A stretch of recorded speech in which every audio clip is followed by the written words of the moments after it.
Assalamualaikum warahmatullahi wabarakatuh. Selamat pagi semuanya. Gimana kabarnya? Baik? Baik. Sudah siap belajar bahasa Indonesia? Tadi Ibu sudah memerintahkan kalian untuk berliterasi dahulu. Apakah sudah? Sudah, oke. Kita akan berdoa dulu ya. Hari ini kita berdoa, Ibu yang mimpin saja. Oke? Oke. Sebelum belajar, kita berdoa dulu. Berdoa dimulai.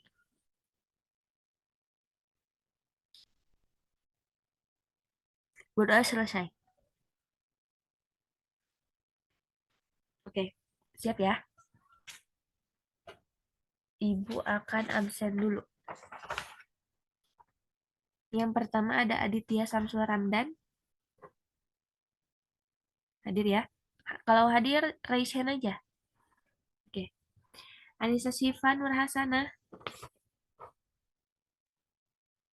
Chelsea Mutiara. Ada. Muhammad Najaruddin. Oke.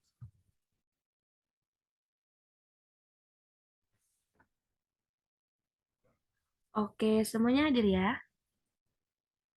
Oke, kalau sudah hadir. Kalau begitu coba on cam. Yang belum on kamera, di-on-kan dulu kameranya supaya Ibu bisa melihat kalian mengikuti pembelajaran dan menyimak penjelasan Ibu atau tidak. Nah, gitu bagus. Oke. Untuk pembelajaran ini, kemarin kita sudah mengulas dan Ibu sudah memberitahu juga pembelajaran hari ini adalah belajar tentang teks persuasi. Nah, oke. Untuk capaian pembelajaran hari ini, yaitu semoga kalian mampu eh, menentukan, menulis apa itu teks persuasi dengan baik dan tepat. Oke, lanjut saja.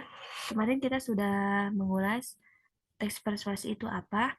Lalu sekarang kita akan mulai ke pembelajarannya. Ibu share screen dulu ya.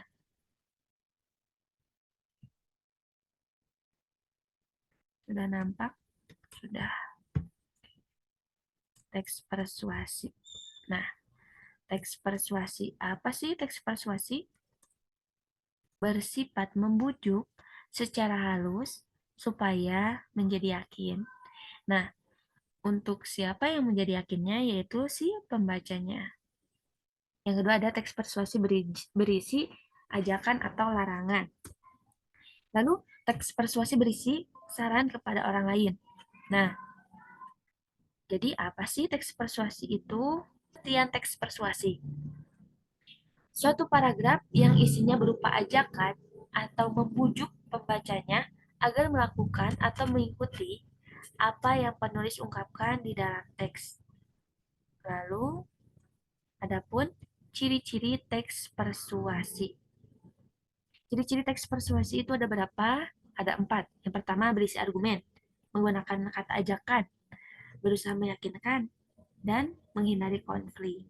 Yang pertama berisi argumen, yaitu pendapat beralasan yang kuat yang disertai data dan fakta. Fakta ya. Yang kedua menggunakan kata ajakan seperti ayo, mari, lakukanlah, atau kata yang bervariabel. Yang ketiga, berusaha meyakinkan. Meyakinkan siapa dan untuk apa? Untuk melakukan atau mempercayai yang ditulis oleh penulis. Nah, meyakinkan berarti kalau yang ditulis penulis yaitu mempengaruhi si pembacanya. Yang ketiga, menghindari konflik. Kenapa menghindari konflik? Agar kepercayaan pembaca tidak hilang. Lalu lanjut ke tujuan teks persuasi. Nah, seperti tadi, karena teks persuasi itu bersifat larangan atau ajakan, berarti ada kata merayu, membujuk, mempengaruhi, yaitu mempengaruhi orang lain agar mengikuti apa yang diinginkan oleh penulis. Oke, sudah paham ya? Paham sampai di sini? Ya, intinya kan teks persuasi itu adalah teks yang berisi ajakan atau larangan.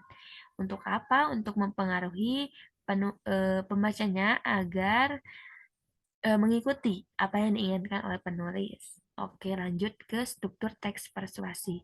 Nah, struktur teks persuasi sendiri itu ada 4. Yang pertama, pengenalan isu.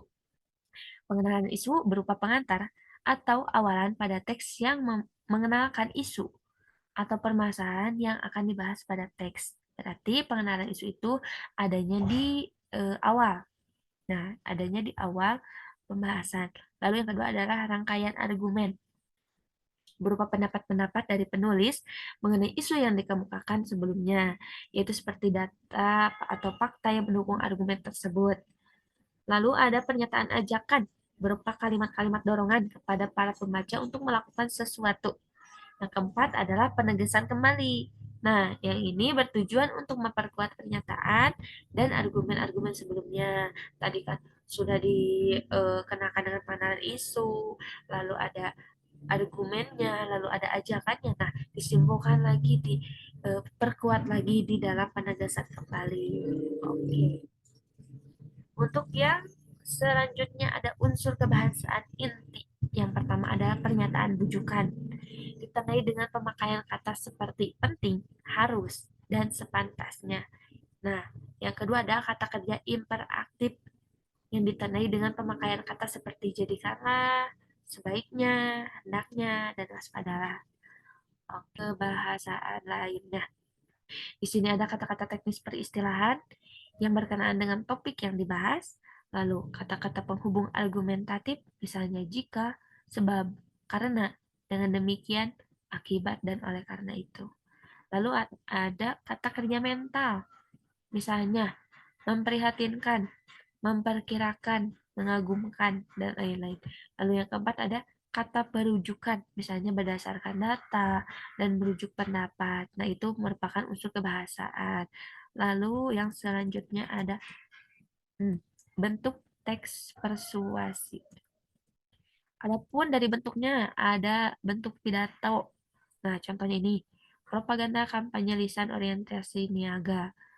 Yang kedua ada bentuknya elektronik, misalnya iklan di TV, bioskop, dan internet. Kalau sekarang mau ada di TikTok, di Instagram, di Twitter, di Facebook banyak tuh. Lalu ada bentuk tulisan, misalnya iklan dan sebaran. Ada juga pamflet, kayak baligo yang gede itu, yang suka ada di sisi jalan. Nah, itu sama. Lalu ada jenis teks persuasi. Adapun jenis teks persuasi ini jenisnya ada pendidikan, advertensi, politik, dan propaganda. Nah, yang pendidikan bertujuan untuk mencapai tujuan pendidikan. Yang kedua, advertensi untuk memperkenalkan barang atau jasa tertentu. Yang ketiga, politik untuk mencapai tujuan-tujuan politik dan kenegaraan. Yang keempat, ada propaganda untuk tujuan kampanye atau mengajak warga. Nah, itu adalah jenis-jenis teks persuasi. Lanjut ke langkah-langkah menyusun teks persuasi. Yang pertama, untuk menyusun teks persuasi kita harus menentukan topik. Nah, kenapa? Karena topik dapat membuat fokus penulis agar tidak terpecah memikirkan hal-hal lain. Jadi, yang kita pikirkan hanya satu topik saja. Kalau misalkan topiknya mengenai COVID, fokus ke dalam COVID. Kalau misalkan topiknya ke dalam bencana, fokus ke dalam bencana. Nah, oke, selanjutnya ada tujuan, tentukan tujuan. Secara umum, teks persuasi memiliki tujuan utama untuk meyakinkan pembaca. Hal ini terlalu luas sehingga tujuan bacaan perlu dikerucutkan lagi sesuai dengan topik bacaan yang akan diangkat. Yang ketiga, membuat kerangka tulisan atau paragraf. Agar teks persuasi lebih sistematis dan logis, kerangka disesuaikan dengan struktur teks persuasi.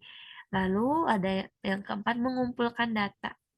Data yang tepat dan akurat dapat menambah kepercayaan membaca akan informasi yang disampaikan penulis. Lalu yang kelima, menyusun paragraf. Menyusun paragraf ini berdasarkan kerangka paragraf yang telah dipersiapkan sebelumnya. Setelah dicari topiknya apa, tujuannya apa, tulisan datanya bagaimana. Nah, disusunlah suatu paragraf tersebut agar menjadi teks persuasi yang baik dan tepat. Oke, coba kalian perhatikan. Masih banyak yang berasumsi bahwa jalan kaki tidak bermanfaat. Padahal olahraga yang ringan dan murah ini mengandung sejumlah manfaat baik bagi tubuh kita. Termasuk apa? Iya betul, termasuk ke dalam pengenalan isu. Karena apa? Dia mengenalkan dulu kata tadi eh, judulnya manfaat jalan kaki. Dia dia menjelaskan dulu manfaat jalan kaki. Jalan kaki tidak berasumsi bahwa jalan kaki tidak bermanfaat, padahal jalan kaki itu sangat bermanfaat. Lanjut, menurut sebuah studi yang dikutip, nah ini sudah ada kata studi yang dikutip, berarti berujuk seperti data ya, ada argumen-argumen. Berarti apa? Iya, rangkaian argumen tuh. Ada menurut sebuah studi. Sudah jelas sekali ini. Lalu ada datanya. Berolahraga jalan kaki selama 30 menit ternyata mampu menurunkan risiko penyakit jantung sebanyak 40%. Nah, itu sebuah data. Iya, betul. Nah, ini betul ya. Selain itu, berjalan kaki secara teratur juga dapat menurunkan kolesterol dalam tubuh. Hal ini betul. Sesuai dengan faktanya, ada riset dari dokternya. Lalu ada ini, oleh karena itu, biasakanlah berolahraga jalan kaki minimal selama 30 menit. Biasakanlah. Nah, biasakanlah di sini ada mengajak, ayo biasakanlah berolahraga jalan kaki minimal selama 30 menit. Nah, itu merupakan eh, pernyataan ajakan. Yang terakhir, pastinya ada apa? Iya, betul, penegasan kembali. Membiasakan olahraga secara teratur dapat membantu agar tubuh makin sehat dan terhindar dari serangan jantung serta penyakit yang disebabkan oleh kolesterol. Nah, gitu ya. Jadi merupakan teks ajakan yang memiliki ciri-ciri tadi berupa argumen, menggunakan kata ajakan yang meyakinkan, menghindari konflik. Lalu tadi kita telah telah tahu tujuan dari teks persuasi, unsur kebahasaannya serta contoh-contohnya tadi. Nah, tadi kan kita sudah mengenal ya teks persuasi. Oke, karena waktunya sudah habis ya, kita tutup saja mungkin pembelajaran hari ini. Nah, untuk minggu depan kita akan belajar menyusun teks persuasi. Kalian cari-cari dulu bagaimana teks persuasi itu, lalu teks persuasi itu seperti apa, kalian cari-cari dulu untuk materi selanjutnya. Oke, untuk pembelajaran hari ini akan dicukupkan sekian. Terima kasih telah mengikuti pembelajaran hari ini dengan hikmat, dengan baik. Untuk pembelajaran selanjutnya, tadi kita akan membahas lagi teks persuasi mengenai menulisnya ya, menyusun teks persuasi. Oke, kita tutup saja pembelajaran hari ini dengan bacaan hamdalah sama-sama. Alhamdulillahirrahmanirrahim.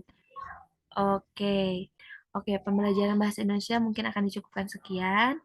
Semoga apa yang Ibu sampaikan dapat bermanfaat dan kalian juga bisa dan mampu menulis dan mengetahui apa itu teks persuasi. Oke, sekian dari Ibu. Terima kasih dan wabillahi taufiq wal hidayah. Wassalamualaikum warahmatullahi wabarakatuh. Oke, selamat siang semuanya. Ibu izin live.